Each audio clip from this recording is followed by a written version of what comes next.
सारखाच गेला रे.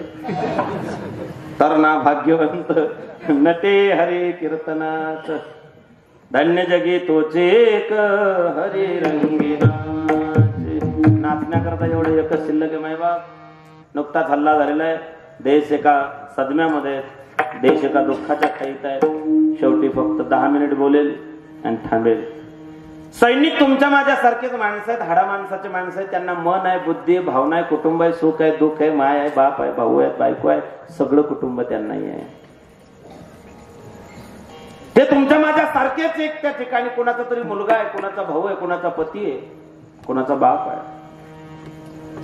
जे गेले जे परत आलेच नाही, त्याच्यात आपलं कोणी नाही, त्याच्यामुळे ती झळ आपल्याला पोहोचणार नाही. पण 4 दिवसा अगोदर जे चित्रेश बिष्ट देहरादूनचे मेजर शहीद झाले सीमेवर, त्यांचं 7 तारखेला लग्न आहे. पत्रिका छापलेल्या आहेत. आईनं म्हटलं होतं बाळा आता जाऊ नको. सांगितलं आई देश संकटात आहे, हल्ला झालेला आहे, सीमेच्या आजूबाजूला एलईडीचे स्फोट अशी शक्यता आहे.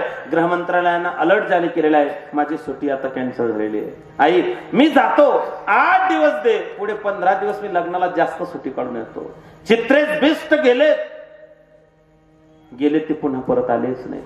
आलं ते त्यांचं पार्थिव शरीर तिरंग्यात लपेटलेलं. मेजर विभूती गेले. मेजर विभूतींच्या लग्नाला 19 एप्रिलला 1 वर्ष पूर्ण होत आहे. अजून 1 वर्ष सुद्धा पूर्ण झालं नाही. मेजर विभूती गेले. टीव्हीवरती जेव्हा त्यांची पत्नी स्क्रीनवरती दिसत होती, ती माऊली थांबावून गेली होती की जो पती 2 दिवसानंतर घरी येणार होता त्यांचं प्रेतच घरी आलेलं आहे. लोणार सरोवराच्या जवळ आमचं कीर्तन असतं. भारत राठोड म्हणून त्यांच्याकडे आम्ही नेहमी जातो. त्यांचा चुलत भाऊ शहीद झाला त्या 44 जणांमध्ये. त्यांची 4 वर्षाची मुलगी आहे.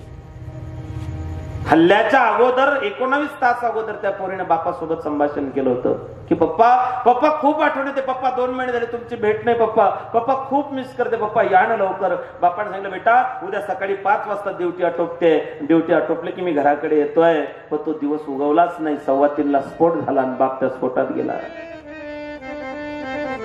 कुणाचा मुलगा, कुणाचा भाऊ, कुणाचा बाप, कुणाचा पती गेला. जे घरी परत आलेच नाही. आम्हाला ती जाणीव नाही, आम्हाला ती झड पोचणार नाही. मी बोलताना भावनिक होऊन बोलू शकतो, तुम्ही ऐकताना भावनिक व्हाल, पण ती यातना फक्त त्यांनाच माहिती. 2 मिनिटाकरता वातावरण गंभीर होईल, इमोशनल होईल. मला भावनांचं भांडवल करायचं नाहीये, पण ही वस्तुस्थिती मायबाप. बापाची ड्युटी कॅन्सल व्हावी याचा आवाज द्या ना माईकचा. भाऊ माईकचा आवाज वाढवा. 6 महिने बाप घरी नाही यावा. बापाने 7 दिवसाची रजा काढावी, बापाने घरी यावं. 1 महिना झालेला असावा आणि वरतून गृह मंत्रालयाचा अलर्ट यावा, तुमची सुट्टी कॅन्सल झाली. मागचा पुढचा विचार न करता अंगावरती युनिफॉर्म चढवला, निघाले. तितक्यात 4 वर्षाचं लेकरू धावत आलं, कमरेला विलगलं.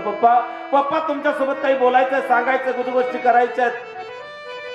पप्पा मला नवे कपडे आणायचे, नवे शूज आणायचे होते, शाळेमध्ये जायचं होतं, माझ्या सरांना भेटायचं होतं, बऱ्याच गोष्टी बाकी होत्या. पप्पा थांबाव, पप्पा नका जाऊ. बापानं गुडघ्यावरती बसाव, पोटाला पोराची त्या ठिकाणी लावावं आणि सांगावं बेटा या 4 भिंती, या 4 भिंतीच्या आडचे 4 लोक एवढंच माझं कुटुंब नाही. या देशाचे 130 करोड हिंदुस्थानी माझं कुटुंब आहे आणि माझं राष्ट्र, माझा देश आज संकटात आहे. मला जावंच लागेल, मला गेलंच पाहिजे. बापाने जावं, 4 दिवस व्हावे, पोराने फोन करावा, बापाचा फोन लागू नये, पोराचं अंतकरण कासावीस व्हावं आणि नंतर तिकडून फोन आवा की तुझा बाप शहीद झालेला आहे. बापाचं तिरंग्यात लपेटलेलं प्रेत आपल्या अंगणात त्यावर लेकराने धावत जावं. शवपेटीतल्या तोंडावरचा तिरंगा बापाच्या बाजूला करावा आणि बापाच्या कानाजवळ तोंड न्यावं, सांगावं पप्पा मला नवे कपडे नकोय, नवे शूज नकोय, मला नवे कपडे, शूज, खाऊ, चॉकलेट, शाळा काही नको. पप्पा फक्त एकदा माझ्या सोबत बोला, एकदा डोळे उघडा, तुमचं बाळ तुम्हाला बोलवतंय, हाका मारतंय, फक्त एकदा डोळे उघडा. तिरंगा लेकराच्या हाती स्वाधीन केला बापाने. बापाला मुखाग्नी दिला, भडाग्नी दिला. सगळे पुढारी जवळ आले, सांगितलं माय या राष्ट्रासाठी तू आपलं कुंकू दिलं, या लेकराने आपला बाप दिला, या म्हाताऱ्याने आपल्या पोटचा गोळा दिलेला आहे. सांग तुला तुझ्या पोरासाठी काय करायचं. त्याला डॉक्टर, इंजिनियर, वकील, फिलॉसॉफर, DHM, MD, PhD.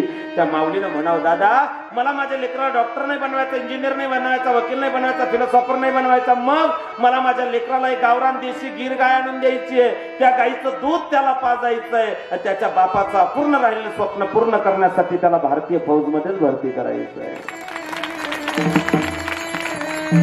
अशा कित्येक मावल्या या महाराष्ट्रामध्ये आहे की पती गेल्यानंतर त्यांनी मीडियाला सांगितलं की माझ्या लेकराला मला पुन्हा फौजमध्येच भरती करायचं आहे. 6 वर्षाची एक चिमुकली पोरगी, पहिली दुसरीत जाणारी पोरगी मीडियावरती, टीव्हीवरती सांगत होती, ज्या अतिरेक्यांनी माझ्या बापाला मारलं मी मोठ्यापणी फौजमध्येच भरती होईल, मी माझ्या बापाचा बदला घेईन. हे फक्त या राष्ट्रामध्ये शक्य आहे, या देशामध्ये शक्य आहे, बाहेर ते अजिबात शक्य नाही. या मातीचा तो गुणधर्म आहे मायबाप. आम्ही आमचं सर्वस्व या ठिकाणी गमावून बसलो. 44 शहीद आमचे झालेले आहेत. ज्या लेकरांनी बाप गमावला, ज्या लेकरांच्या डोक्यावरचं पितृछत्र हरवलं, त्या लेकरांची अवस्था काय. आणि म्हणून संतांनी नेहमी धर्माचं बद्दल त्या ठिकाणी आस्था समाजात निर्माण व्हावी, समाज जागृत व्हावा, धर्मरक्षणासाठी त्यांनी सिद्ध व्हावं. म्हणून वाढावया सुख भक्ती भाव धर्म, कुळाचार नाम विठोबाचे. तुका म्हणे गुण चंदनाचे अंगी, तैसे तुम्ही जगी संत जन. अवतार तुम्हा धराया कारण, उद्धराया जन जड जीवा. ज्ञानेश्वर